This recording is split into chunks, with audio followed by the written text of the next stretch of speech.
Јас, господине Минов, навистина имам коректни односи со вас и како човек и како колега пратеник, но морам да реагирам. Ова најмалку што беше процедурално од господинот Алими. Значи најмалку што беше процедурално, ова е расправа по амандманот, дури се даваат и предлози за видоизменување на амандманот. Како и да е, добро е, почнавме конструктивна расправа, тематска расправа, материјална расправа и верувам дека ќе дојдеме конечно до некое решение. Велите вака, да обезбедиме сега 3 милиони денари.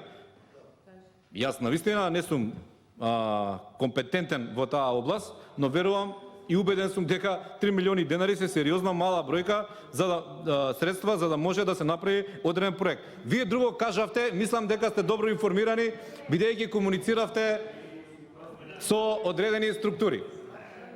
Ве молам да бидеме вака конструктивни. Велите и рековте, констатиравте дека има проект за оваа делница. Почитувана Алими и почитувана Знаменичке, ако има проект за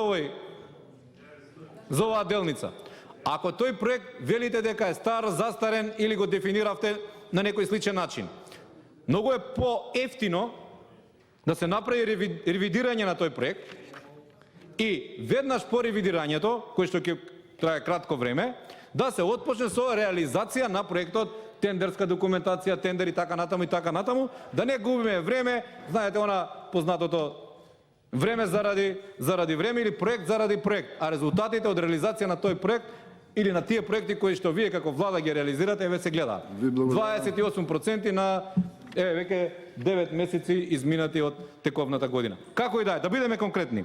3 милиони денари мислам дека е малце.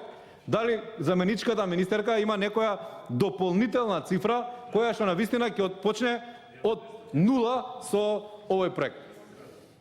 Ви благодарам. Не сме на лицитација, но навистина сакаме да почнеме или да го решиме проблемот. Јас мислам дека 3 милиони денари е малце. Да обезбедиме 100 милиони денари од буџетот, значи 100 милиони денари, тука да предвидиме и проект, и тендерска документација, и отпочнување на тендер, па колку до крајот на годината потрошите, тоа што нема да го потрошите, сигурно нема да оди во ветар, ќе остане, тука е фондот за иновации, ќе го ставите во тој фонд и ќе го давите на некоја иновативна фирма. Почитувам председавач, дали вие ќе продолжите со одредена координација? Дали ја завршивте мислата? Да, јас ја завршив мислата. Ви благодарам. Ви благодарам.